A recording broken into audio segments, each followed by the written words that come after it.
Thank you. Stephanie, thank you. I think you gave everyone here sort of a real-world view of both what's working and what we need to do better and the challenges we face every day. I want to thank you for your voice, but I also want to thank you for all you do for our children and have been doing for so many years to bring up our kids the right way and teach them well. Let's thank Stephanie for all she does.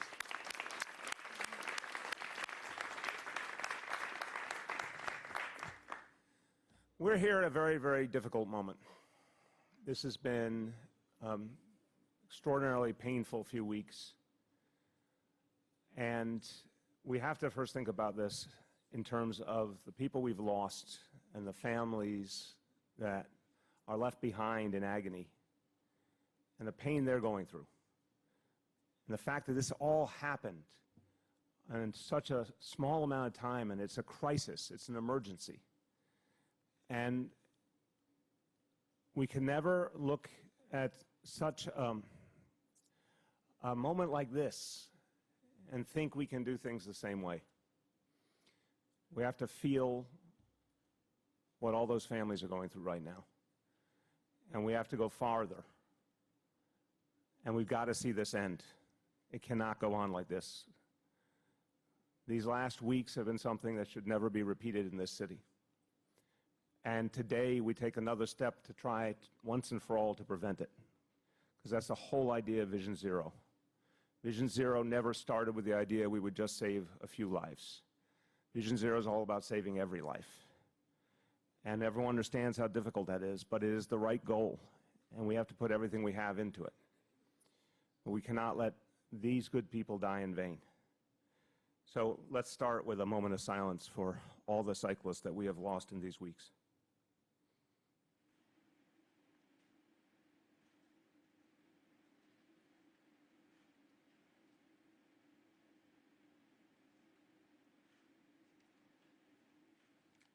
Thank you. The folks who are here today believe that it's our mission to go farther all the time. I want to thank the members of my administration, and you'll hear from some of them, but others I want to acknowledge, who took the concept of Vision Zero and brought it to life, and they understand that their job is to go farther than we've ever gone before. I want to thank them for years of such a focused effort to do things differently and for all the lives that have been saved. I want to thank our Deputy Mayor for Operations, Laura Anglin, and of course the Chief of Transportation for the NYPD, Tom Chan, who've both been deeply involved in this effort. I want to thank the elected officials who have been supporting it, funding it, believing in it, pushing the notion of going farther and farther with Vision Zero. With us today, Assemblymember Joanne Simon, Councilmember Steve Levin. Thank you both. Let's give them a round of applause for their advocacy.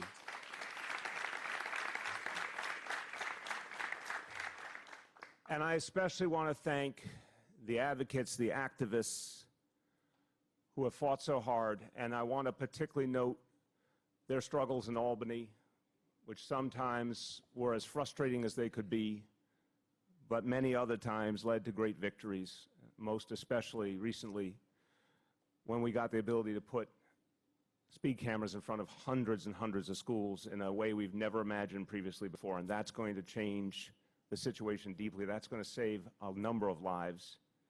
So I'm going to name all the organizations that I have here on this list. I hope I get them all, but I'd like you to applaud them all as we go through them. First and foremost, Families for Safe Streets. Thank you for all you do. Bike New York, Streets Pack, Get Women Cycling, Transportation Alternatives, and right here from this community, Brakes. Let's thank Brakes for all they do. So I'm emphasizing that this crisis we're going through is absolutely unacceptable. And it has to end, and the steps we're taking today are meant to end this crisis now. And we will keep doing all that we have to do to turn things around. You will see continued increased enforcement by the NYPD. You will see more public education. And both those things are meant to change the behavior of motorists, which we have to do. There's still so much work to be done. I know we have changed motorist behavior in some ways, but we have so much more to do. Education is part of it, but enforcement is another way of educating, and you will see plenty of enforcement. And we'll be reshaping our streets, including, as you heard, right here in Bay Ridge. Protected bike lanes will mean a lot in this neighborhood. This school, PS 170, has almost 1,000 students. So for the parents of those kids, for those kids themselves, knowing that they'll be able to get around their own neighborhood more safely makes a huge difference. We're going to do this all over the city. We want every bicyclist to feel safe. We want them to know there is a safe route. We want them to think about what's the best bike path to take, not to worry about their safety so often. Vision Zero is what it is meant to be, an endless effort until we get to the day that no one else dies. We've had moments of great triumph and we've had setbacks. But we know one thing for sure. Each year we've gotten safer, and last year was the safest in 100 years in this city. So we believe in the direction, but we have to earn it every single day. Do more and more. This year has been so shocking. 17 cyclists have died already. We lost 10 cyclists all of last year. That's 17 already, 2 just this week, a third critically injured. It cannot go on like this. So we're going to do everything we know how to do to break through. You'll hear from Commissioner Trottenberg in just a moment on some of the details, but I want to give you the big picture. For the first time, we're committing this city to a truly citywide protected bike lane network. 80 more miles by 2021, which will bring the total under this administration to 160 miles of protected bike lanes. That will make a huge difference for the bicyclists of this city. And the NYPD enforcement will continue to grow. We will now target the 100 most dangerous locations in this city, and all of them will receive additional NYPD enforcement with a special focus on trucks. And I want everyone who drives a truck in this city to know the NYPD will be watching, and they will take action if any trucker does the wrong thing and endangers a bicyclist. Just in the first 3 weeks of this month, under the new instructions, the NYPD issued more than 8,600 tickets for blocking bike lanes, double the same period from last year, and we have just begun. I am emphasizing this is an open-ended effort. It will continue until we see the results that we need. We will work very closely with the City Council, and I want to thank the Council. I want to thank Speaker Johnson, who's been a leader on this issue. The Council has been very focused on the safety of bicyclists and very supportive of Vision Zero. We want to work with the Council to go farther. I commend the Council for the legislation they just passed to make intersections safer and to protect bike lanes during construction. We will be working with the Council on an even broader and higher impact comprehensive citywide plan for safety and mobility. That will be coming up soon. So before I say a few words in Spanish, just by way of conclusion, even at this painful moment, there's something to appreciate, which is that so many more New Yorkers are choosing to cycle. They're choosing to use bicycles to get to work, for their exercise, for their enjoyment. More and more New Yorkers believe this is the right way for them, and it helps this earth, it helps this city, it helps our quality of life. Now, 1 in 4 adults are riding a bike in this city, and biking to work is growing twice as fast here as in any other major American city. That's a very good thing. City Bike will triple its fleet by 2023. That's a very good thing. But safety has to come first. And it's our sacred responsibility to make sure that as all these people choose this good option, that we ensure it is safe. And that is for the cyclists, but that is for everyone who uses our streets, who crosses our streets, who walks on our sidewalks. Vision Zero is for everyone. It is meant to create a safer city for all. And we will work tirelessly until Vision Zero becomes fully a reality.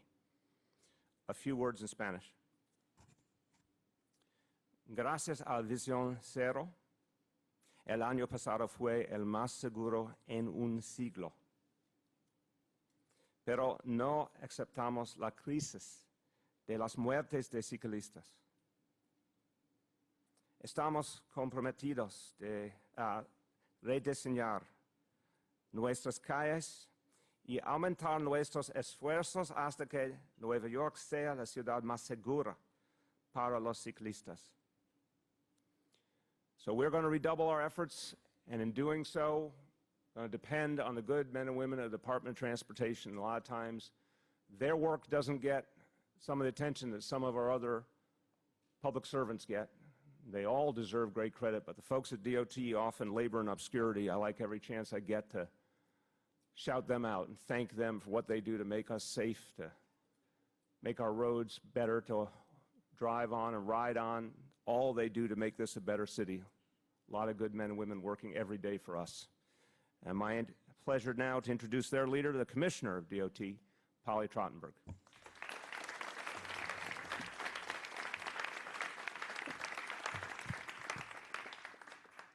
Thank you, Mr. Mayor. And you ended on a good note, which is, of course, biking is one of the great ways to get around the city. Biking is growing, and it's something we do want to encourage here. It is an efficient and affordable and a healthy and environmentally friendly way to travel. But as you noted, Mr. Mayor, we have had too many cycle trips end in tragedy, especially in this year, with the sharp increase in fatalities, which, tragically have run contrary to the progress that we had made in Vision Zero over the past 5 years.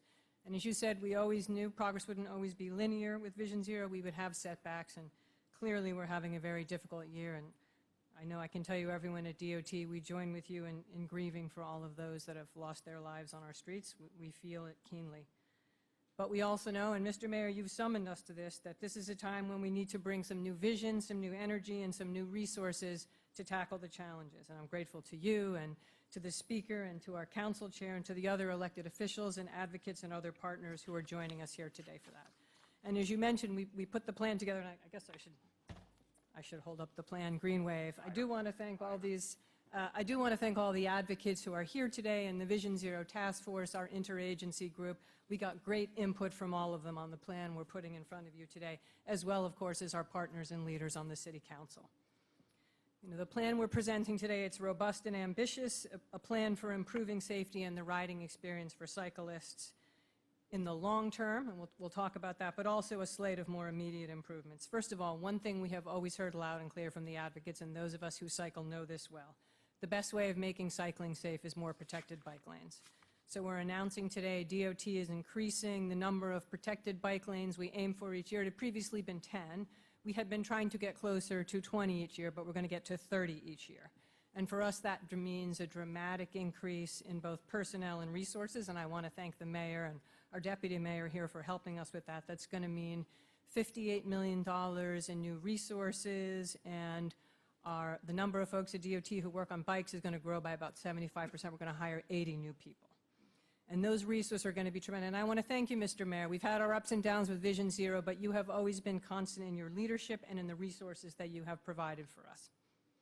Even today, particularly as the city budget is constrained, we're grateful for the new resources. So today I'm also excited to unveil, and you can see it over there, something that is brand new. For the first time, a fully connected, protected bike lane network that's going to touch all the key destinations throughout the city, and we're committing to getting that built out by 2030. And I particularly want to thank, we have our Transportation Chair Rodriguez here and City Council Speaker Corey Johnson, who both really pushed us, I think, to be ambitious and work toward this, this remarkable goal. Second area is something else you mentioned, Mr. Mayor, better intersection designs. Tragically, one thing we've seen in general with cycling fatalities, we're seeing it this year, majority of them happen at intersections, obviously where traffic and cyclists are mixing. We're committing this year to get to 50 of the most high crash intersections for traffic calming work. We're going to be working to do better intersection redesigns everywhere that we resurfacing streets. We're going to be starting a pilot to implement what's called the Greenway. Some of our advocates are probably familiar with it, which means timing lights so that cyclists can have a smooth ride with less stopping, less having to stop at intersections, and it will also have the effect of calming traffic. We're going to start that pilot this year and hopefully roll it out to other corridors around the city where we see a lot of cycling. We're going to be using more green paint. We're going to be doing more what's called bike boxes so cyclists can be in front of vehicles and intersections be more visible. We're going to be doing other things to make sure that you can see cycle routes through the intersections. We're also going to be hardening more of our bike lanes with more bollards and other devices to keep cars out of them. As the mayor noted, we're obviously also going to be working with our partners at NYPD. They too have a complementary multi-pronged plan to really get at the most dangerous behaviors on our roadways, including dramatic stepped-up enforcement at 100 of the top locations in the city where we see cyclists are at risk. They're also going to be expanding their truck enforcement and I think strengthening their efforts when we see collisions where there are serious injuries to beef up those investigations. And I think a lot of you know NYPD announced earlier this month that it's discontinuing the practice of ticketing cyclists following a fatal crash. I know that that's something that's been very welcome in the cycling community. One thing we have seen with the fatalities this year, historically, cycling fatalities, about 30% of them involve trucks. This year it's over 40%. So we're going to be very focused on truck safety and truck education. As I say, PD is going to be doing stepped-up truck enforcement efforts. We're going to be working very carefully with the trucking industry, with fleet operators, to make sure that they have the safety information they need, the training information, and particularly training on awareness of cyclists and pedestrians. As the mayor mentioned, we've been working with the City Council on a number of legislative efforts. The council has just passed 2 terrific bills. We're going to be working with them and our partners up at the state to look at further legislative initiatives, like requiring a 3-foot passing rule for cyclists, increased requirements for truck side guards. And another issue we've heard from the cycling community is the desire to have more secure bike parking. It's one of the ways that can help increase cycling numbers. So DOT is going to be doing a RFEI, a request for expressions of interest, to reach out to the private sector and see if we can do some public-private partnerships to create more high-capacity, secure bike parking around the city. Finally, we're going to deepen our own education efforts. We've started, some of you may have already seen, our Safe to Media campaign, Get There, which is focusing on bike safety. We're going to be boosting our bike helmet giveaway. We're going to be adding 10,000 helmets a year to the 25,000 that we already do, and working with our council partners to up that number even more. And we're going to be working with City Bike. We have our City Bike partners here to give helmets to all NYCHA residents who are City Bike members. I want to just close by saying, under your leadership, Mr. Mayor, I think we've created a plan that is ambitious and realistic. It has the resources and the personnel and meets the urgency of this tragic moment.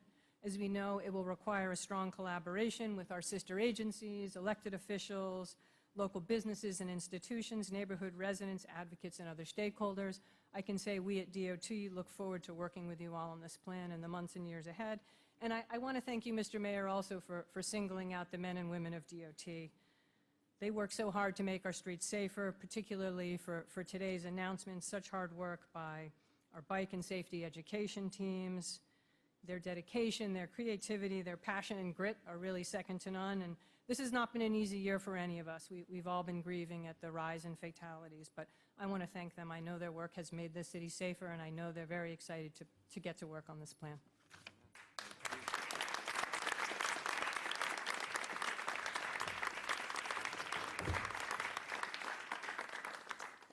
In the same vein of being thankful for folks who do such hard work, the folks who put together this plan, again, we asked them to go farther than we've ever gone before and to do it fast and to make sure it was as ambitious as possible and something we could get to work on immediately. So just I want to ask a round of applause for everyone who was part of putting together this plan. Thank them.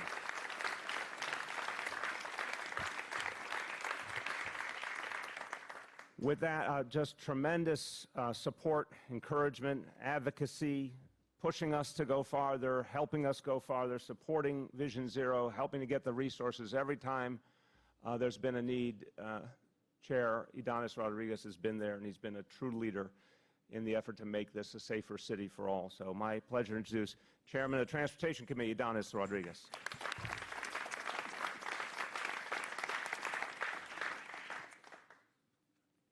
As the mayor and the commissioner say, it's a sad day for all New Yorkers to know that, it's a matter of days when the new cyclist is losing their life. And all we can do is to put all the resources in place, as you heard today from the mayor and the commissioner. And we need to plan for the future.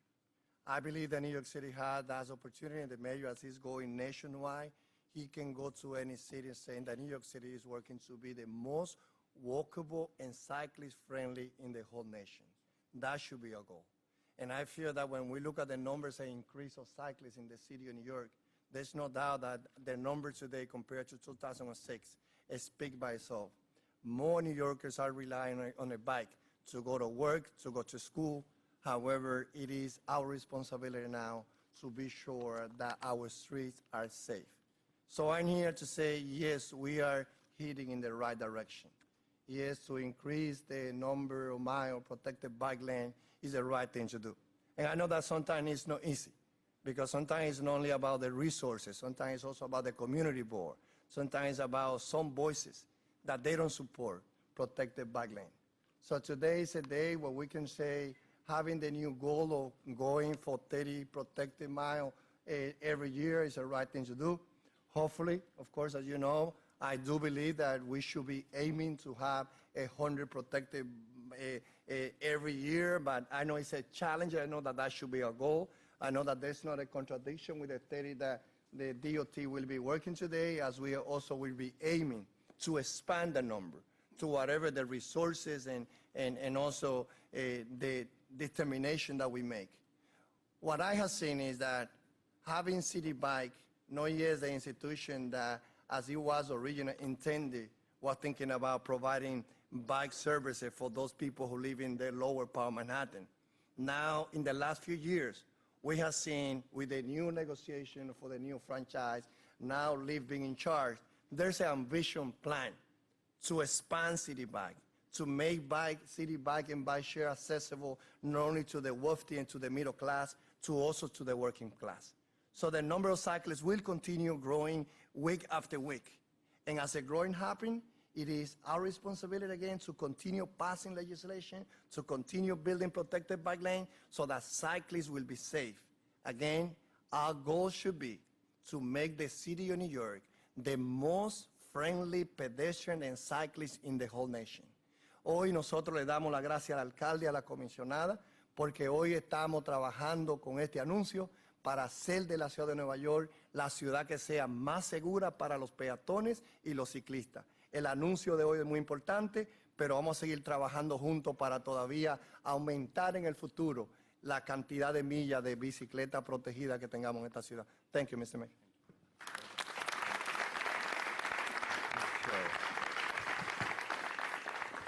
Questions on today's announcement first, and then we'll go to other topics. On today's announcement, down the row there. Mr. Mayor, good afternoon. Wondering how many parking spots you estimate will be lost due to the changes?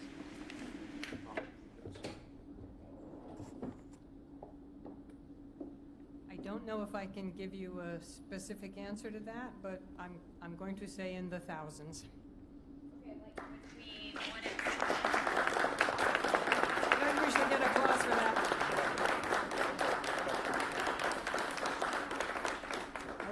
I'll see. We've spent a fair amount of time sort of gaming out the rough numbers for this network. We haven't mapped out exactly where a route would be because there's some interaction. I'll see if maybe we can give you something that's a little more refined estimate. Yes. How is your approach going to change beyond adding more people to DOT? How is your approach going to change when it comes to pushing these through in a very aggressive time frame? We're setting a very aggressive time frame, and in the whole history of Vision Zero, I think the very idea has forced action.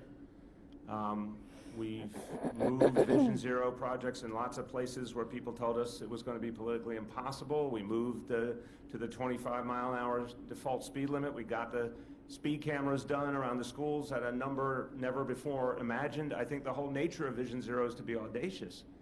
And this is an audacious plan, but I've made very clear I expect it to happen quickly and aggressively. So I believe it will. How do you get around community boards who might try and block some of the Community boards' voices should always be heard, because what I think sometimes a community board offers is a perspective on how to do it better.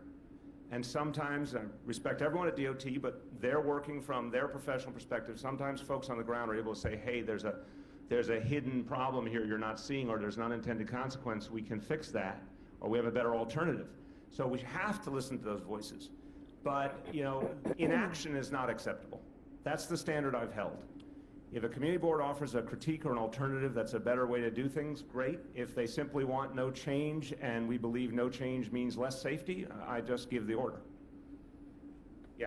Do you think that you're coming at this from the perspective of a car passenger? I mean, most of your time moving around the city is in the backseat of a car or the front seat. Do you think that that at all informs how you're looking No, at it? I spent many, many years, first of all, didn't own a car till 1999, I walked, I used the subway, sometimes I biked, and then once I owned a car, I was a driver, not a passenger. So this is a very brief period of my life, so no, I don't. And then just a quick follow-up, when was the last time you rode a bike? I know that you and I rode the bike with Polly on the boardwalk, fabulous experience.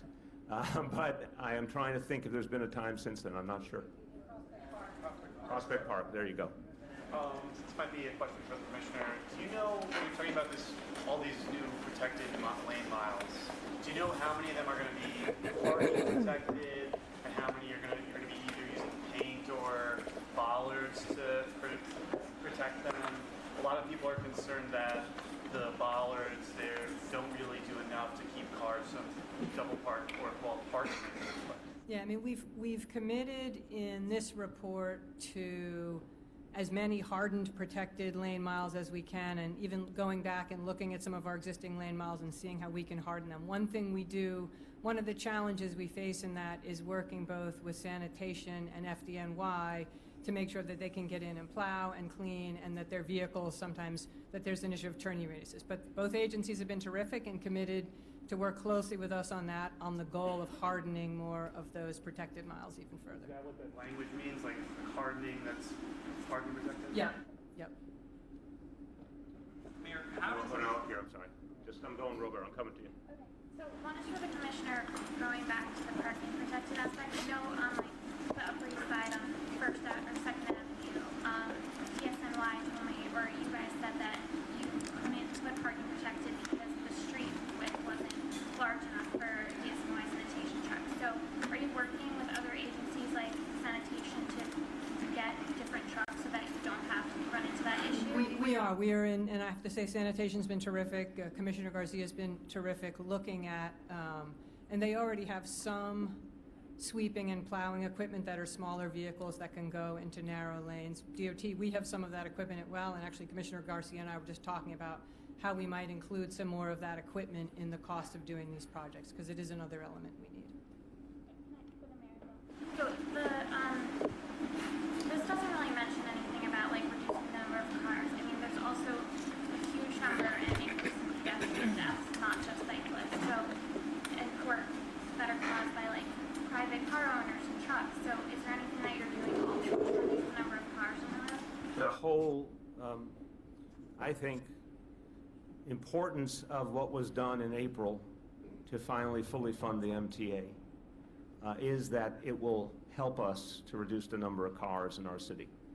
The fundamental challenge is we have more and more people, more and more jobs, more and more tourists, but we didn't have a mass transit system that was keeping up.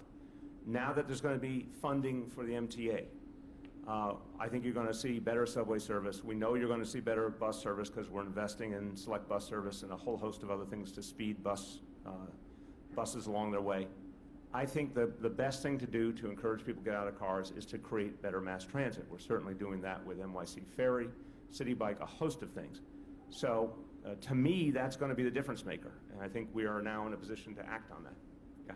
Mayor, is there an acknowledgement in today's announcement that a similar initiative in 2017 either didn't work or didn't go far enough? After all, that announcement, I believe in July of 2017, also focused on 10 priority bike zones. Now, obviously, what we did in 2017 led to a better 2018, and 2018 was the safest year we've ever had, or we've had in 100 years. So we're all pained, and we're all shocked to see this sudden turn, and that's why we're taking it seriously and throwing more at it. Yeah. Mayor, it's difficult to ask this because I think all of us feel badly for the families of these 17 people that we've lost this year, but at least in my neighborhood, and I'm lucky that I live close to Central Park, Hell's Kitchen, it's out of control. I mean, the bikers, they go the wrong way, they're on the sidewalk, they run the red lights. I've been taken out almost several times, not by cars, but by cyclists, either speeding or going the wrong way. And it doesn't seem like anything in this plan addresses that, which is a free-for-all in my neighborhood. Look, one, we are all in this together, and I mean it. We're all going to have to deal with an ever-changing circumstance in this city. So this is the piece that deals with the most dangerous part of the equation, which is motor vehicles. Let's just be clear from the beginning. I'm not missing your question. I'm saying let's start at the beginning. The danger comes from cars and trucks. And we had shown that with more speed cameras, lower speed limit, redesigning intersections, all these things, more enforcement, was clearly driving down the fatalities consistently. And that was oriented at the cars and trucks. This recent set of tragedies shows us we have to go a lot farther to protect people, but also to have more enforcement on the cars and trucks. At the same time, we've got to educate everyone to deal with an ever more crowded city. Everyone is part of this. Everyone has to act in the name of safety. And remember, the ultimate vulnerable folks are pedestrians. So yeah, we also have to educate everyone to be careful to respect pedestrians. That work will continue as well. But I think this is the most essential piece of the equation. Mr. Mayor, you've asked the NYPD to crack down on drivers, but what about these bicycle riders who behave badly? Don't you think that they should be ticketed, they should be held accountable for the things that they do as well? So the point you heard earlier, I think it was a mistake, even though I think it was intended to be part of addressing safety. It was a mistake for the NYPD to be giving tickets to cyclists right after a tragedy. But we've also said very consistently, of course we're going to do enforcement on everyone. We have to, in the name of safety. We'll continue to. There is no comparison between the impact that cars and trucks make versus the impact that cyclists make. But the instruction is to do enforcement across the board to keep everyone safe. Well, Mr. Mayor, this isn't about, the issue of giving tickets right after there's been a tragedy. But I want to clarify that, Marcia, because I think a lot of people have been very concerned about that. But I think that what Dave said and what I've experienced and what our cameras have caught is that you see cyclists going through red lights, going the wrong way on a one-way street, crossing through traffic, or they make it difficult for drivers. And I've seen people, believe it or not, distracted bike riders who are reading their cell phones as they're riding. And I saw one person who was reading his cell phone, went through a red light, and nearly got hit when somebody opened the door and nearly caused an accident himself. Don't you think that if you asked the bicycle riders to take some responsibility, that you would also have fewer accidents? Yeah, Marcia, again, I don't know what answer you're looking for. I'm going to give you the truth. I've said it so many times that it's not like a news flash. So first of all, one, cars and trucks, the central part of the problem. We have more to do. Two, remember the controversy over the e-bikes. I said consistently, and I still say it, e-bikes, which are fast, which too often went the wrong way on traffic, which were reckless in too many cases, needed to be addressed. Many folks rose their voices in advocacy and said, why are you picking on the e-bikes? I was picking on the e-bikes because there was a safety problem. So we're going to follow safety in every situation. When we look at e-bikes going forward, when we look at e-scooters, everything's going to be about safety. But yes, we've already long since said and acted on the fact that there will be enforcement if a bicyclist violates the law and endangers everyone or anyone. Of course there will be enforcement. But it's understanding that something motorized is much more dangerous than something not motorized. That's just common sense. Yeah. We're coming your way. Don't worry, brother. How's the push on these bike priority districts going to be any different from the ones that you established in 2017? I mean, the map looks pretty much the same. There hasn't been any talk about where they're getting protected bike lanes versus the breakdown also when we asked for that. That's why we weren't given that. All right, well, if there's something you all have asked for that you can give, we'll give it to you. But I think part of this plan today, you can see by the way, for those that don't know, the 10 priority cycle districts are areas where we've seen sort of the gray areas there, kind of the next ring out from the innermost core of the city, where we're seeing real growth in cycling, but we need to do more to build out that infrastructure. And it is unfortunately some of those areas where we're seeing fatalities this year. So part of what we're doing today, again, is upping that commitment of protected bike lanes, some of which obviously will be in those areas, and continuing to build out those neighborhood networks. And I think also we are going to be working really closely with PD on some of that enforcement, particularly some of these areas are areas where you're seeing they were formerly more industrial. Now you're starting to see more of an interface of residential and industrial, and you're seeing cyclists and trucks, which don't mix, unfortunately, as we know. So, you know, particularly also, as PD mentioned, they're going to go to the top, what we're seeing now is the top 100 intersections and corridors where we feel cyclists are at risk and do really targeted enforcement. A bunch of those, I think, will be in those areas. I also have a follow-up for the mayor. Mr. Mayor, we did have a really good year last year when only 10 people died. So why wouldn't there have been maybe building on that success as opposed to waiting until 17 people died? Obviously, you are too intelligent to ask that question because you know that Vision Zero has been growing every year. Vision Zero for this year was a whole host of things are being added, including the additional speed cameras in the schools. So I've said more times than I can count, it's an ever-growing thing. It's going to be bigger next year, the year after, by definition. This crisis, because it's such a shock, made us feel there were things we had to do even more than we anticipated, and we're doing them. Mr. Mayor, two questions. Number one, is there any plan in the works to license the e-bikes, any motorized vehicle, and then have some kind of regulation that they can be responsible for as drivers? I'll start, and if the deputy mayor or the commissioner want to add anything, feel free. Look, I think we're still waiting on a signature on the. Right. So Right. So there's first, nothing happens until if the governor signs, obviously, and then there is a period of time for the council to act, and we'll work closely with the council. But that's the kind of issue we are going to have to talk about with anything motorized. Is what kind of regulation do we need? We have at least half a year from the time it's signed to act on it, so it'll be a very vibrant conversation trying to figure out what's right. Now, with regard to Bike Safe New York, there are speed cameras at schools. Are there any regulations for bicycles riding through school zones, particularly when children are going to school or You have it right, Mr. Mayor. Bicycles are supposed to follow the same speed limit. The default speed limit in most of New York City is 25 miles an hour. In a lot of school zones, that can be lower, and bikes are supposed to be at that speed limit. Mr. Mayor, transit advocates, bicycling advocates have been calling on you to get on a bike and ride the bike lanes or the lack thereof for weeks, if not months now. Why not just do it? Why not just get on a bike? I have gotten on a bike, and I will certainly. But do this ride with them. Yeah, just to experience what cyclists. I do understand a lot of the challenges, and one day I look forward to doing that. But again, the issue more importantly is to act, and we're acting today. Yeah, who has not gone? Yeah. Mayor, you referred to Vision Zero as an endless effort. Yeah. When you rolled out the plan, it was specifically to eliminate deaths by 2024. Do you no longer think that's a realistic timeline? Well, if you look at what happened up to 2018, it was pretty remarkable. I mean, 100 fewer deaths, so basically from 300 to 200 was such extraordinary fast progress that it certainly was encouraging that we were in range of hitting that goal. I'm not giving up on the goal. I think we're going to be throwing a lot at it now, and the goal is to get there the first moment we can. And then secondly, you said last year that if someone parks in a bike lane, they're just stopping, they're just dropping someone off, they shouldn't get a ticket, and it's not so bad. Do you still agree with that point of view?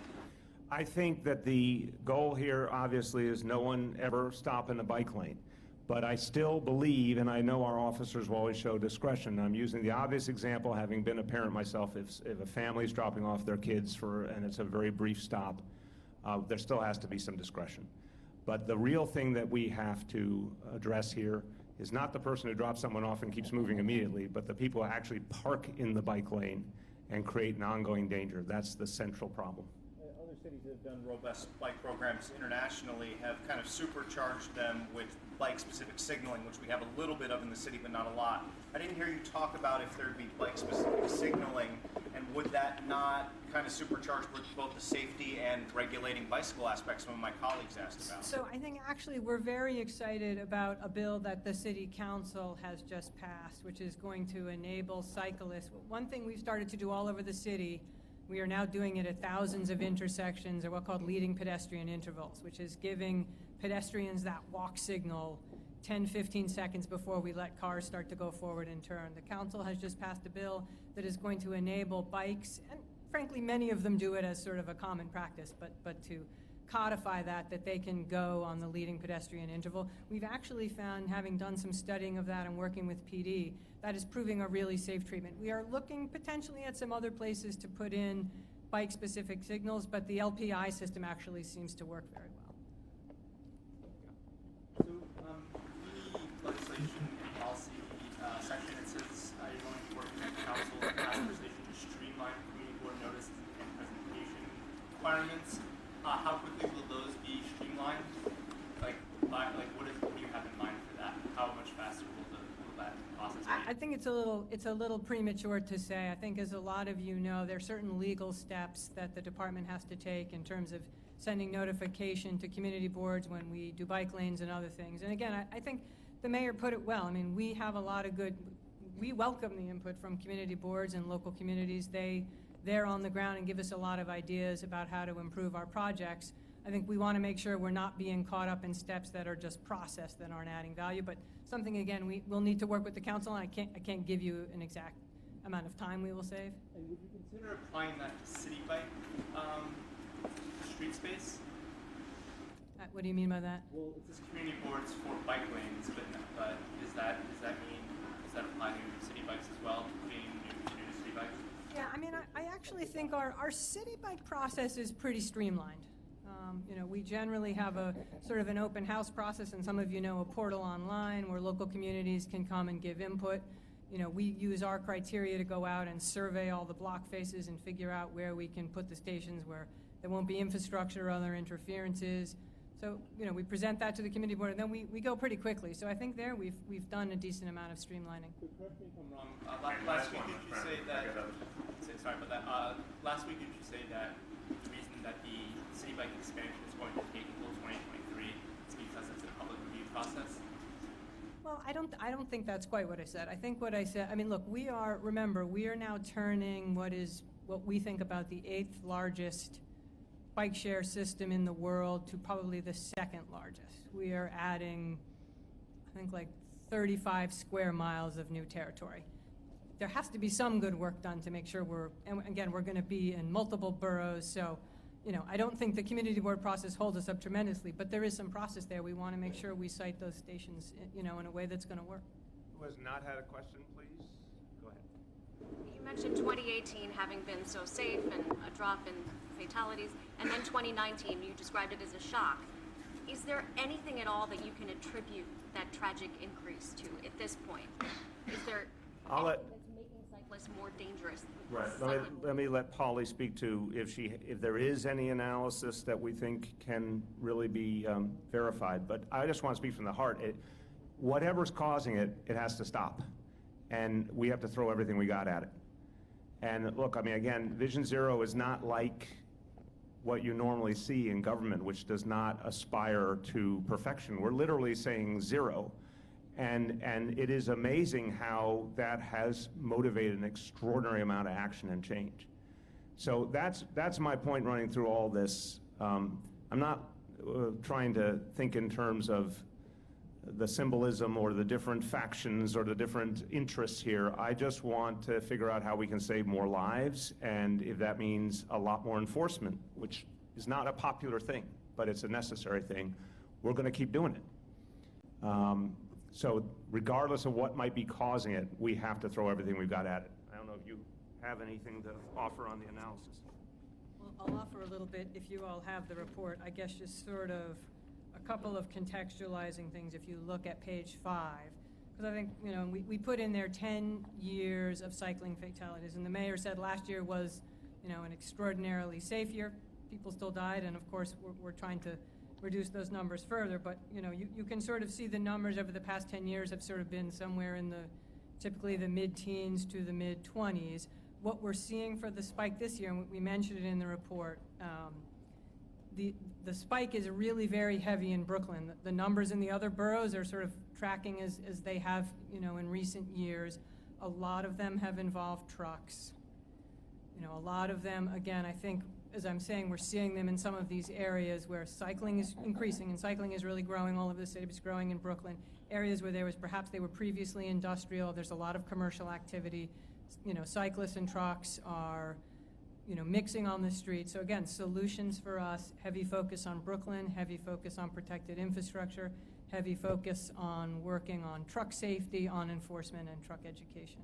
So, relating to trucks, I'm not insinuating that the municipal fleet is involved in cars, but is there any talks about shrinking the size of the trucks in the city's municipal fleet that could maybe make street changes easier, because you don't have to have big fire trucks or big garbage trucks trying to navigate turns or things like that? So I will just say on the city's municipal fleet, we have done a lot of work, and I know I mentioned the Vision Zero Task Force, our partners at DCAS and other agencies, to put on side guards, to do, you know, safety training for all the drivers. We now have Ken Seaver systems that are actually tracking the driver of all municipal drivers and telling them when they're speeding or braking excessively. So I want to compliment DCAS and the city family. We have done a lot to try and increase the safety of our own fleet. I know the mayor, I mean, it is a challenge. You know, on the one hand here, we're pledging we're going to do a lot more work. That means more resurfacing, more sanitation, sort of all the things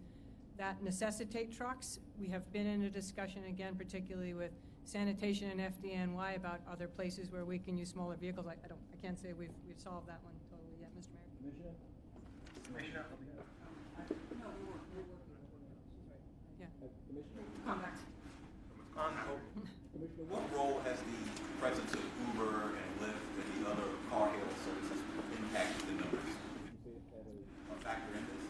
I mean, it's interesting. I have to say, when you look at the statistics in recent years, we really haven't seen. In fact, you know, even though taxis and Ubers and Lyfts log a lot of miles, they actually, sort of statistically speaking, are not particularly dangerous drivers. And again, I would compliment the Vision Zero Task Force. We've done a lot of work also with the for-hire vehicle sector, and Families for Safe Streets has been very involved in that, you know, working with them to show them videos and improve their driving. So they aren't a disproportionate factor. Now, just in general, obviously, more vehicles on the streets means more collisions, and I think, as the mayor mentioned, you know, some of the things that are going to happen in the next couple of years, more alternatives for people, and improve mass transit system, city bike, things like that can help encourage people, obviously, to get out of cars. Yeah, and I want to give the TLC credit. They've been a crucial part of Vision Zero from the beginning, and encouraging that kind of safety approach that Polly was talking about. But also, we talked about this a few weeks back. We made the announcement about the cap on for-hire vehicles and the reductions on the cruising times in Manhattan. Certainly, for-hire vehicles have contributed a lot to overall congestion in the city. So, you know, in that competition for space, they are part of the problem, clearly. And that's been one of the areas of biggest increase.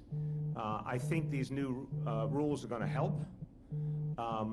But I think, you know, in the end, the biggest change will be if more and more people move to mass transit, including biking. But I do want to differentiate. Obviously, Polly knows the specific facts on crashes and for-hire vehicles, but there's the other piece of the equation. Have they intensified the competition for space on the streets? Unquestionably. And that's hopefully something the CAP will address. Anyone who's not gone yet? Yes. Coming to you. Hold on. How do you explain the chasm between you and Councilmember Rodriguez? I mean, he seems to support what you guys have rolled out today, but he's calling for 100 miles of protected bike lanes per year, and you're going with 30. How do you, is it just not feasible in your mind, 100 Look, miles? I think there's, the reason he is here, when someone comes to join in an announcement, is because they believe it is an important step. And I was a legislator, and the job of legislators is to aim high, and then folks who are running the place have to figure out what we actually think can get done and try and be real about it. So I think there's a natural tension there. But we want to work with them to see what more we can do. I think that's the simple answer. Yeah? I have a question for the Commissioner. Yeah, let's try and do about 5, 6 more before we go to other topics. Hi, you mentioned the spike in Brooklyn, but if I look at the map, there's a lot of areas in Brooklyn that are not going to be studied that are transit dense, like Green Park, Canarsie. How come you're not studying those areas? Because the community did you say why we're not studying? I mean, we do work all over the city in every community board in every neighborhood. The gray zones are areas that we had identified a couple of years ago as places where we were particularly seeing both a big rise in cycling and an urgent need for more infrastructure. But I think you can see from this map, we are looking to put bike infrastructure in every part of the city. And I actually I wanted to jump back on the issue you were just saying, Mr. Mayor, about sort of the chairman's sort of challenge to us to go to 100 miles and what we're announcing today. And as you said, sort of being the person who has the agency who's tasked in actually delivering it. I mean, we want to make sure when we build out this network that it is safe, that it is high quality, that it's going to work in every neighborhood. And just to contextualize, you know, the previous administration did a terrific job in improving cycling in the city. They were averaging, as far as we can tell, about 5 miles of protected bike lanes a year. We're proposing to do 6 times that amount. So it may not sound like a big number. It's a big number, and I think it is way more than any other U.S. city is trying to do right now. As the mayor said, he's always challenging us to do more, but this is a big step forward for us, and you know, we're going to do everything we can to achieve this goal, and if we can go further, we will. Okay, who has not had a shot? Anyone has not had a shot yet? Yes? Earlier when you were talking about pedestrians injured by bicyclists, if you said it, I'm sorry because I missed it.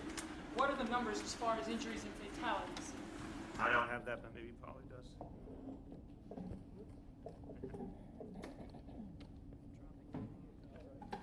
right, I have the figures for this year, and we have our press team who can grab them. So far, year to date, as we've heard today, tragically 17 cyclists, 59 pedestrians. He's asking pedestrian-cyclist interactions, I think. Oh. Is that right? Oh, I'm sorry, I misunderstood. How many pedestrians have been injured by bicyclists? I don't have the injury numbers. I will say we can probably get you those, although there is a lag in our injury data. If you have 2018, please give those. Yeah, all right, I'll see if If we you can. have it, yeah, let's yeah. say it. If not, we'll come back. I don't have it on me. I think we will can come probably back to you find something today. for you. Okay, anyone who's not gone on this topic? Yes. Can you talk about what's happening between Boulevard and... Louder, please, I'm sorry. Sorry. Can you talk about what's happening between Boulevard and how this plays into this plan? Will you commit to finishing that? Yeah, no, I already have committed to it. We are going to finish it. We're working on that now, but we're going to finish it. Okay, anyone who's not gone yet, just somebody's trying, in the interest of fairness, anyone who's not gone. Okay, we're coming back around. Go ahead. I wondered if you'll offer any special instructions to the NYPD. See a lot of pictures of police vehicles in bike lanes.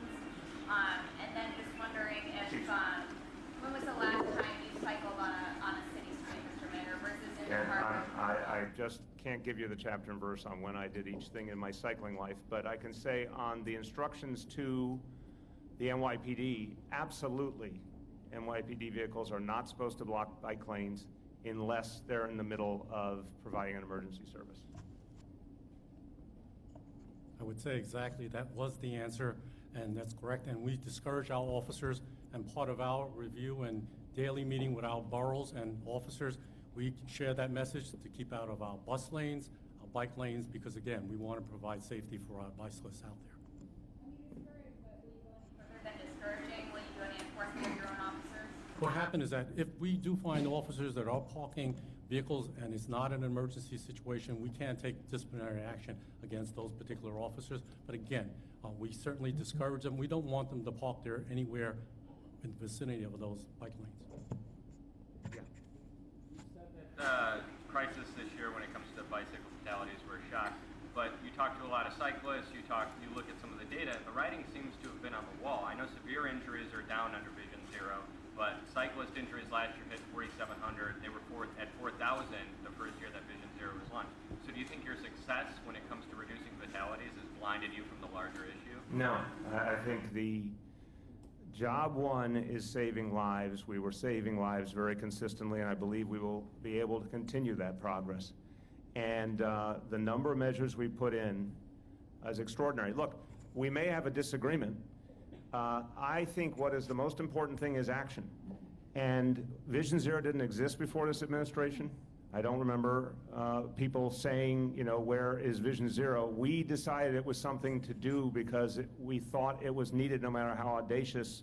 We've built it out year after year. It is consistently performed. And now we're going to go a lot farther. And I think that's what matters. Real action for real people, and that's been consistent. It's just going to keep growing. So I don't feel there's been anything but a constant focus on it. Okay, last call, a few more. Following up on Queens Boulevard, what was the reason for the delay of the section? I'm not in the nuances of that, but it will move forward. Do you have anything to add? It was reported that your office specifically asked DOT to take down signs. Again, it's going to be done. The 30 miles for 2019, have they been identified yet? Because it seems like on the map, in the book, in the report, it says there's a little tiny asterisk or something there that says we'll work with communities to identify. Right, so to be clear, the 30 miles are going to start in 2020 because we're announcing this today. Our goal this year is to get over 20, and you all, I'm sure, will follow how far we get. So you can see on that map there, the yellow lines are what we're envisioning to do by the end of 2021. We don't have specific streets, right? Yeah, in a lot of cases, I mean, actually, it's in the book too. In a lot of cases, they're specific streets. Yeah. That sounds like more of a yes than a no. Yeah. Yes, there are specific. They are streets. specific streets. Yes. So there's this, and this is also for Polly. There is this plan that you want to look as a pilot to keep green lights going so that people can drive faster and bicyclists will avoid the red lights. So people can drive slower. But that was my point. So you're going to, in those places you would drive 15 miles an hour. So does that mean that you're going to lower the speed limit in New York City to 15 from 25, or just in specific spots? Like, how would that work? Right, we're not going to lower the speed limit. And this is a pilot. We're going to try. It's something that we've seen they're experimenting with in Europe. You know, and let's be honest, there are many parts of New York City and many parts of the day where you would be happy to be going 15 miles an hour. So this is not something we're going to, you know, roll out on a big highway. But on streets where we're seeing the predominance of the traffic is cycling, one of the challenges, we're seeing it this year in cycling, when you're on a bike and you're getting momentum, it's very hard to keep stopping each time you hit a red light. It slows your trip down. So we're gonna experiment with this. Can we create signal timing that will keep the cars moving, but will also let the cyclists go at a natural speed and hopefully not hit so many red lights? Where would be the typical places that you think would be a place to try the pilot program that would work, where there's a lot of bicycle people and there's, you know, a lot of red lights that slow them down? Right, I think I'm not going to, I'll maybe grab you after. I don't know that I want to mention a street here today because I don't want to surprise anybody, but I think you can think of, again, some perhaps sort of smaller corridors that have become really busy cycling corridors where, again, cars aren't getting up to big speeds where this may work. Mr. Mayor? Last call. Yep. Thank you. Go ahead, man. This is a very tough question for me.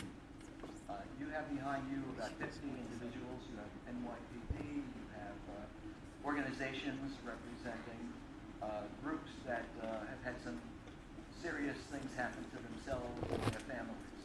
Last night on my radio show, I had two people who were sitting behind you, Deborah and Arnold Akon. If I get it wrong, forgive me. They lost their child 10 years ago, 22 years old, their only child. He was hit by an MTA bus who was making a turn, and he was in the crosswalk, had the right of way. Can anything be done regarding regulations for buses and trucks, first for city and state regulated transportation vehicles, where when they're making a turn and the wheel is turned, that a noise similar to when they back up can be heard, but different, so a pedestrian will know. blind people or people who are not looking behind them when they're crossing? I think that's a really interesting idea and one that should be explored for sure right away. It's anything that adds to safety, I'm interested in.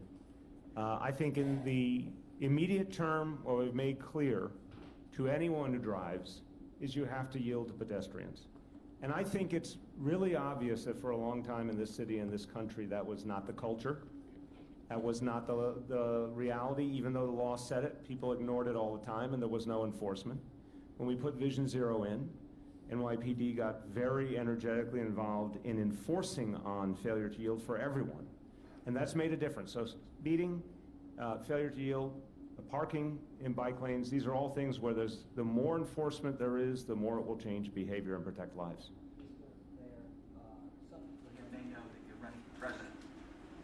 That being said, do you ever discuss some of the programs in New York City, like bike program, bicycles, for that matter, setting up bike lanes, etc., in other cities around? Yeah, all the time.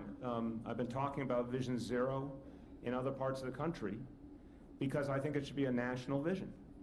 There is no reason Vision Zero could not be made national policy. To slow people down, to make sure there's a lot more enforcement, to have things like speed cameras around schools. I mean, these are all things that will protect lives, particularly protect the lives of kids and seniors. And I think that's something that people could agree on all over this country. Okay, last call, we're going to go to other topics. Other topics, Andrew. Mayor, the president tweeted about you today about the action taken against police officers, the water being thrown on them. He called it a disgrace, and he said it's time for you to stand up and protect them. Bill de Blasio should act immediately. First of all, the moment that I heard about that incident, I condemned it and I made it very clear, and I want to make it clear here. Anybody who interferes with the work of a police officer is going to be charged and is going to suffer the consequences. It's illegal, it's inappropriate, it's not acceptable. So you don't have, if a police officer puts you under arrest, you need to go along with that. If a police officer is trying to do their job, you're not supposed to interfere with it. You can't throw things at a police officer. I said that all on Monday night, I'm saying it again. Clear as a bell. There will be consequences. Don't even think about it. Now, to the president knows nothing about New York City at this point. This is a guy who wanted to go back to stop and frisk, which was a horrible failure and was undermining the whole relationship between police and community. This is a guy who literally does not even understand the place he came from. And he didn't live the life of everyday New Yorkers. He was a child of a millionaire. He didn't know what life was like in the streets of New York. So here's the bottom line. For 5 years, we have been focusing on protecting our officers through things that actually make them safer. 2,000 more officers on patrol, better training, better technology, better equipment, better protective gear, but also better relationship with the community. I've talked to a lot of officers, and they agree that if the community's backing them up, community has a personal relationship with their officers, it's very important to the safety of the officers. You want as many people in the community on the side of the officers as possible, and just have those few bad guys isolated. So that's what neighborhood policing is all about. And we've seen many, many ways where it's working. But we're going to keep deepening that relationship. But at the same time, if anyone violates that relationship and interferes with a police officer, there'll be consequences. Moving to Mueller testimony, it seems like the only time the former special counsel really got animated a couple of points is when he tried to hammer home the fact that, hey, Russia is still interfering with our elections, do something. So I guess the question is, what are you doing here in New York? Here, look, the good news for the city of New York is we have a very strong cyber command with very experienced officials running it, working under Deputy Mayor Anglin, and I think the New York City government in general is well protected. The Board of Elections, I wish it was part of New York City government. It is not, as you know, but we at least have been offering support and being in a position to show them ways that they can protect themselves, and I think there's been some receptivity. I'm worried. I'm worried about whether our elections are safe everywhere. You know, New York may be in better shape than some places, but I'm worried about all of it. And I think when a guy like Mueller, who served his country for decades and is someone who's so deeply respected, says, we're not only not out of the woods, we're in direct danger of foreign interference that will change the course of our democracy, that has to be taken very seriously. And I think we're all shocked that the very same day the Senate turned down the bills that would have expanded election protection. So I think this is a very important moment, not so much for some of the reasons that sort of are the obsessive debate about impeachment. I think even more so because Mueller is reminding people we're right in the crosshairs of Russian interference right now. Yeah. Mr. Mayor, do you feel that somebody has a right to get literally an inch from a police officer's face and curse them out? No, of course not. And what is the appropriate and legal response for that officer? What are the officer's rights? Officers have the right to use their training and their discretion to determine how to handle a situation. If they're being interfered with, they have every right to arrest someone. Do you want me to move it to go? With somebody's just If someone's that close to your face, you're being interfered with. Mr. Mayor, we know that the crime stat numbers show that crimes are down overall, but there have been a number, maybe more than a dozen, of stray bullet incidents in the city in the last few weeks. What is the NYPD doing to combat this? And what do you say to the mothers and the fathers of these victims who've had to endure these heartrending incidents? It's heartbreaking. I'm a father. I've seen these reports, and it's heartbreaking. And it's not the way we're going to live. We are going to do better. Look, Marcia, one thing we can say, over now almost 25 years, the city's gotten safer, and specifically in the last 5-6 years, we've seen very constant improvement, very constant proof that we're getting safer. Now, that's not enough until everyone's safe. What we know is that a big part of our problem is coming from a small number of gang and crew members. The best solution is to take down those gangs and crews and to have successful prosecutions, including successful gun prosecutions. That's the area where I think the PD can and will do more, and we need our prosecutors to do more. But I am heartened by the fact that there's only so many of these bad guys in circulation. Commissioner Bratton, when he first was in, made clear to the people in New York City, it's several thousand people, only several thousand in a city of 8.6 million, who are causing most of the real violence. Slowly but surely, we're getting more and more of them off the streets, but we got to complete that mission. So I wonder if you've had a chance to speak to or visit any of the parents of the victims or the victims themselves, and the ones who Not in survived. these last weeks. At various times along the way I have, but I don't need to understand their pain. Their pain is very real.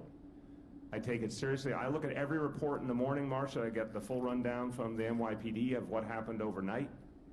And whenever I see something involving a young person, my first reaction is as a parent. And that means we've got more to do. And where we see any focal point of a problem, we're going to send in more NYPD officers. That's the one thing I want everyone to understand. If there's a place where there's an uptick in violence, we're sending more officers in. Yeah. Mr. Mayor, have you finished reading the Mueller report yet? I've read the Mueller report, yes. Well, fascinating read.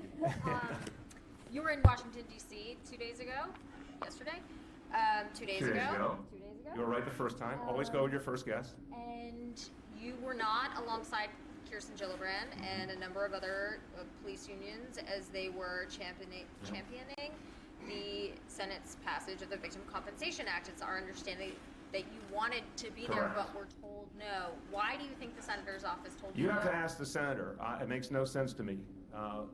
My team made very clear that I wanted to go there to honor our first responders and to show appreciation for the members of the Congress for getting this done, and explicitly said not asking for a speaking role, just want to be there in support and solidarity. So I don't know how that request gets turned down. Yes? I think that was petty of Gillibrand to turn it down. I'm only going to say I can't imagine why anyone would do such a thing on a moment that should be a unifying moment. Particularly, look, I've been around a lot of politicians. When a politician says, I'm not asking to speak, that's a special moment right there. So I find it unbelievable.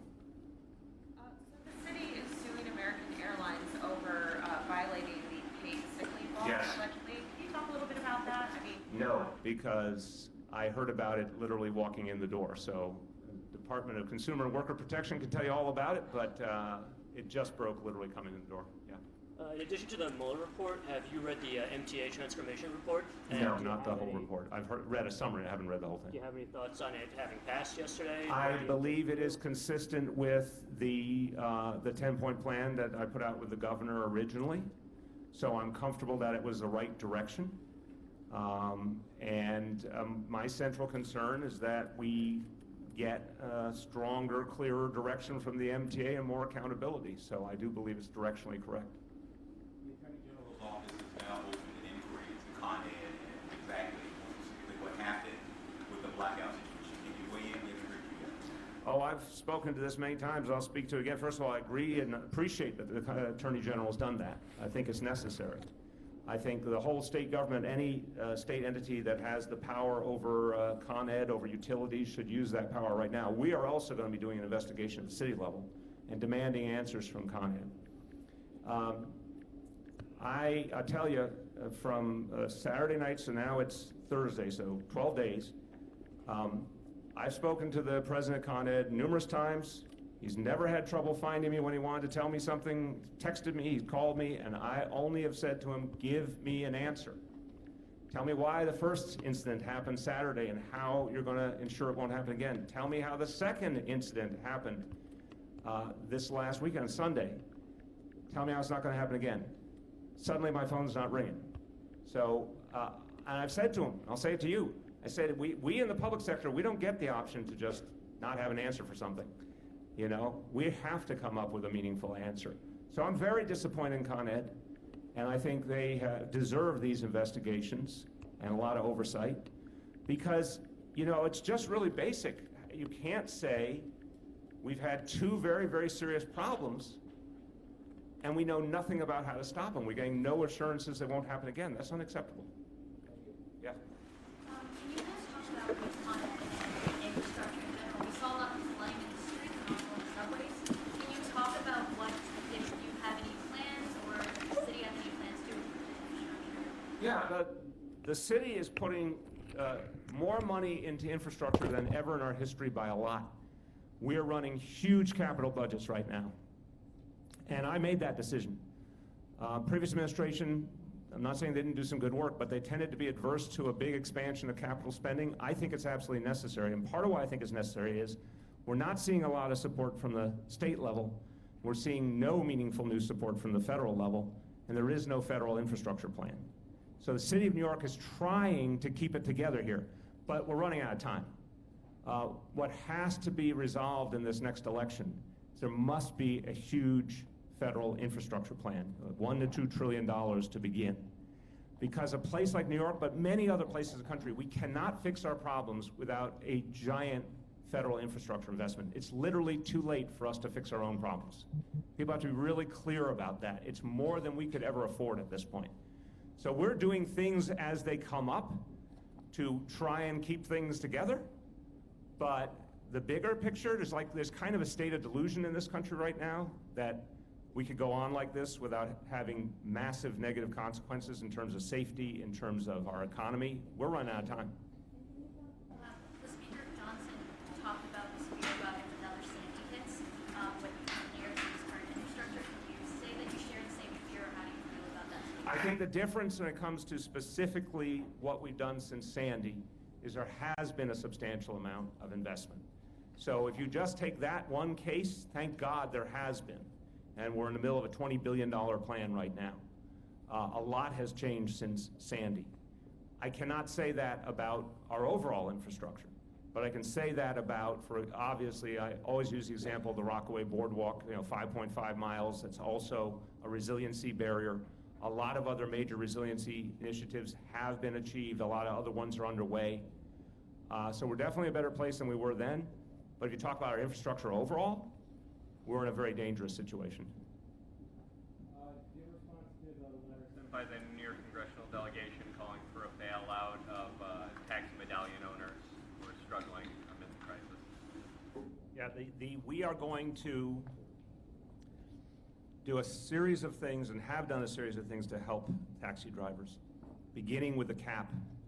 And I'll keep saying every time I'm with you guys, I proposed that cap in 2015. I fought for it. If that cap had gone through in 2015, we would have had a very different reality, and I'm very disappointed that the City Council did not pass it. But that cap is here now. We have the minimum wage for drivers now. We're providing a lot of direct assistance through the TLC to help people address whatever debt they're dealing with. Those are the things we can do.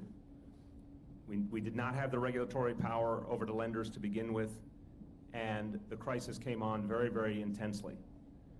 But the bailout numbers, even the folks who are pro-bailout acknowledge it's billions of dollars to begin. It's just literally a budgetary impossibility. We can't do it unless we want to cut back on schools or cops or fire or something else. We cannot do it. Something that you think the federal government could potentially... Federal government had the regulatory power over the lenders, and the federal government has almost limitless resources. Of course they could do it. Yeah. I wanted to ask your reaction to the governor of Puerto Rico resigning. I thought it was important that he would step aside. Look, when you consistently use sexist language, homophobic language, language that excludes a huge number of your constituents, and then on top of that mock the dead from a natural disaster, that's not someone who should be governor. Mr. Mayor, I wonder how you feel about your chances next week in the debate. You are in the second night. You're with all the other people from the New York area, plus Joe Biden and Kamala Harris. Is it going to be difficult for you to get a word in edgewise? What's your strategy? Well, Marcia, the first night was 10 candidates, and they're all quite talkative. And so I felt like in the first debate, first night, I was able to get my point across, and it registered. And I heard from people all over the country as I went around, that it meant a lot to them. Second night, anyone would rather be on the second night, so that's a good thing. I feel very good about what I have to say. I think I'm saying something that's different from the others, and that's the most important thing. So really looking forward to it. It's an extraordinary opportunity to share ideas with the American people. The first one was 24 million people between the online and the television audience. I don't know this one's going to be bigger or smaller, but it's going to be a whole lot of people, and I got something to say. Do you think it will help you raise more donations so that you could qualify for the third debate? Unquestionably, whenever you're a less-known candidate, and I'm first to acknowledge I'm less known than some of the other candidates, and you get a chance to speak to tens of millions of people, it increases your chances of being able to continue to grow. Your son's hitting the trail this weekend for you, which you said at the beginning was not necessarily a given. How did that all go down? Well, what I've learned about 21-year-olds is they have to make up their own mind. So when he was at the end of his time in college, he was not ready to make a decision. Then he got a little bit of a break and thought about it and decided he wanted to be a part of it. And then, if you know Dante, he tends to, once he makes a decision, throw himself in with both feet. And the next thing I knew, he was speaking to a large audience of the Young Democrats of America in Indianapolis, which is not something I assumed he would want to do. I think it's probably the biggest crowd he's ever spoken to. So he's in it to win it. Last call, yeah? Mayor, I don't know if you saw my colleague Melissa Russo's report on the rat infestation at the Jackie Robinson camp in one of the NYPD facilities. They had to shut the camp down. Are you doing anything about it, and what is your message to the people who live there? Yeah, it's not an acceptable situation. One of the things we made clear, even before the settlement with the federal government, but now even more, is that we were going to use newer strategies to kill these rats in a very, very pervasive way, with dry ice in particular. We just announced last week a doubling of the current plans for NYCHA to reach a lot more parts of the NYCHA developments. So we're going to throw a whole lot of extermination services into the battle, but that particular one we have to address right away. And I don't know, Vito was here, is here. Vito is here. Take it away, Vito. You know what we're referring to. Thank you, sir. Yes, I do. So we have had exterminators there in the last 3 days, working closely with the provider of the center. We have exterminators that will be going up into the ceilings where we believe the rats have nested. So it's an all, as the mayor indicated, it's an all-out attack on rats. But it's too late for this camp and these kids, right? No, it's not too late. No. It's been a slight disruption, right, but we have every reason to believe that we will have this situation under control and turn it back over to the provider for the center. Well, to be clear, a slight disruption, like the kids and the counselors were throwing up all over the place, that's a little more than a slight disruption in their camp. Let's be really clear. We don't accept the situation. We're going to throw everything we got at it. We're going to fix it. But my point is, it's not too late. It's July. Their camp can continue. We're going to fix it. Last call. Mayor, in addition to that problem with the rat infestation, the federal monitor's report just came out documenting a pipe spewing putrid liquid that no one could fix because they wouldn't go get a ladder, in addition to trash that piled up to the top of the garbage chute. What seemed to be systematic issues with, the way staff were addressing things. There's been a lot of promises to fix things, but why hasn't the city been able to sort of change the way So NYCHA, look, let's be really clear. NYCHA houses 400,000 people. It's the size of a major American city. And I want to give Vito a huge amount of credit for the changes that he's already made. And if you want an example, just look at the heat situation from 2 winters ago versus last winter. It's night and day. That was a lot about his leadership and throwing a lot of resources into the fight, and it worked. We don't accept a pipe spewing putrid water. We don't accept trash bins going up, a bunch of stories. That's not acceptable. But the point is, as we find each thing, we're going to fix it. If we find personnel who are not doing their job, they're not going to be there. So this is a process of change. But this went on for decades. The disinvestment went on for decades. The culture of NYCHA corroded for decades in large measure because of disinvestment. And now we are changing the culture, changing the investment, changing everything, especially RAD, which is going to reach 62,000 units. And again, anyone who doesn't understand the magnitude of RAD, go out to Ocean Bay and the Rockaways and you will see for yourself. There's a whole lot that is going to change, and with Greg Russ coming in and working with Vito, we have a leadership team that can do it. Last call. Multiple times over the years. Louder. Multiple times over the years talked about disinvestment in NYCHA from the federal government. What do you, as a presidential candidate, propose? Oh, absolutely. I had proposed that we have the opportunity to do a huge national infrastructure plan. This has evaded us for years now. I actually believe, just to show you that somehow, I try to stay open-minded, I actually thought President Trump meant it when he was running, that he wanted to do a huge infrastructure plan. It turned out he did not want to do a huge infrastructure plan. He wanted to do a huge tax giveaway to the wealthy and corporations. It's literally the money that should have gone to infrastructure. But when we do an infrastructure plan, which absolutely Democrats would make a priority, and if I were president, I'd make it a priority, public housing should be considered infrastructure. This is the central point. Again, the vision that's been put forward, different models, between $1 and $2 trillion overall. I don't have an exact percentage, but I can tell you in our case, if we got $8 billion, just $8 billion in the scheme of things, we could actually fully fund the repairs to bring NYCHA up to the level it should be, because the rest of our plan accounts for $24 billion. So the whole federal government, with everything they have, we only need $8 billion from them. If there was a federal infrastructure plan for the whole country that included public housing as part of it, we could get that in a heartbeat. Thanks, everyone.